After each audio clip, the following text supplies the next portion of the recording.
Nesse quarto painel, nós vamos tratar da Receita Federal Interesse Público, Administração Tributária e Aduaneira, Diagnósticos, Alternativas e Perspectivas. Eu aproveito para, mais uma vez, parabenizar os promotores desse evento pela felicidade na escolha dos palestrantes e dos temas. Para compor a mesa, eu convoco a professora Marta Castilho, da Universidade Federal Fluminense, onde ela trabalha basicamente com comércio exterior.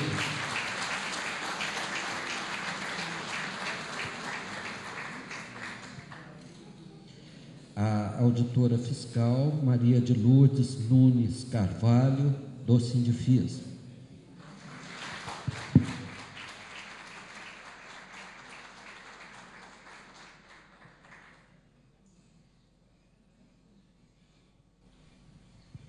O auditor fiscal Luiz Tadeu Mantozinho Machado, também do Sindifisa.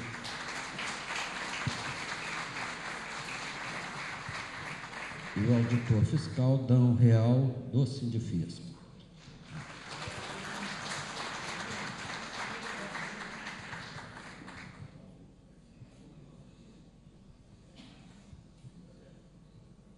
Cada um dos participantes terá 25 minutos, prorrogáveis por mais 5, para apresentar as suas ideias e considerações. Então, eu passo imediatamente a palavra para a professora Marta Castilho.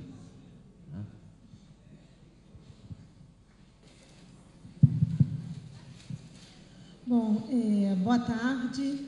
Para mim é um prazer estar aqui com vocês, discutindo um trabalho que eu desenvolvi juntamente com os professores da Unicamp sobre política de importações no Brasil. E, eu queria agradecer, além de agradecer o convite, prevenir vocês que é um olhar mais macro, relativamente acadêmico. Então, eu espero aqui ter uma troca com vocês, com alguns que, inclusive, compõem essa mesa, que já soube que são experts no dia a dia da política de comércio exterior brasileira. E, vou fazer minha apresentação, depois acho que teremos espaço para discutir. O trabalho é um trabalho sobre política de importação e um cálculo da estrutura de proteção efetiva brasileira no Brasil dos anos a partir de 2000. Na realidade, isso parte do reconhecimento, claro, da importância da política comercial para o desempenho da economia doméstica, mas esse trabalho, mais especificamente, que tenta calcular, tenta estimar o nível de proteção efetiva, que eu vou desenvolver esse conceito mais para frente, partiu de uma percepção que o crescimento do comércio exterior brasileiro foi muito grande, e isso apesar de um comportamento do câmbio e da proteção nominal, da proteção aparente, que não nos deixavam, que aparentemente seria contraditório com essa evolução do comércio. E daí a gente quis se perguntar por que isso ocorreu. Daí esse interesse pelo que a gente chama de proteção efetiva. Eu vou falar para vocês muito rapidamente sobre a evolução da proteção, sem detalhar muito, porque vocês conhecem melhor do que eu esse tipo de coisa. Vou apresentar para vocês esse cálculo da proteção efetiva e, por fim, tentar pensar a relação entre isso e a evolução do comércio exterior. Qual é a tarifa hoje vigente? A tarifa que a gente aplica no Brasil. Vocês vão me desculpar se eu não usar os termos técnicos apropriados. Na academia a gente usa de uma certa liberdade, digamos assim. Então, o que a gente tem hoje como política de importações? Com a liberalização dos anos 90, a tarifa aduaneira passou a ser o principal instrumento de política de importações. Alguns aqui conhecem o passado, o que existia anteriormente, sabe que a gente era mais criativo em termos de instrumentos de política do que passou a vigorar a partir de 1990, 91. A gente aplica a versão brasileira da tarifa externa comum do Mercosul e é uma versão brasileira por diversas questões, algumas questões formais e outras informais. As formais são as exceções negociadas entre os países e que permitem que cada um fuja um pouco daquela tarifa que foi acordada entre os 4 países. Mas tem também algumas imperfeições na aplicação dos instrumentos que fazem, como a história da bitributação, etc., que fazem com que as tarifas, as TECs nas versões nacionais, difiram entre elas. Tá? Uma coisa que é talvez importante de dizer é que essas diferenças, algumas delas, então, são previstas e negociadas, outras não são previstas nem negociadas e, além disso, isso aconteceu muito, sobretudo nos anos 90, algumas delas aconteceram por iniciativas individuais dos países, por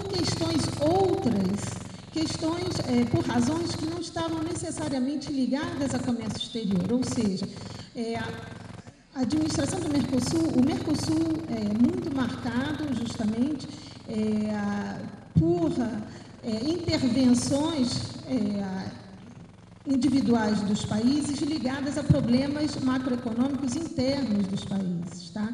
Então, durante os anos 90, isso foi muito claro, em vários momentos apareceram iniciativas individuais dos países que, diante de um problema de balanço de pagamentos ou um outro problema qualquer macroeconômico, utilizava o instrumento de política de comércio exterior para sanar aquele problema e ali criava um problema para a evolução do Mercosul. Né? Então, essa foi a história do Mercosul desde seu início.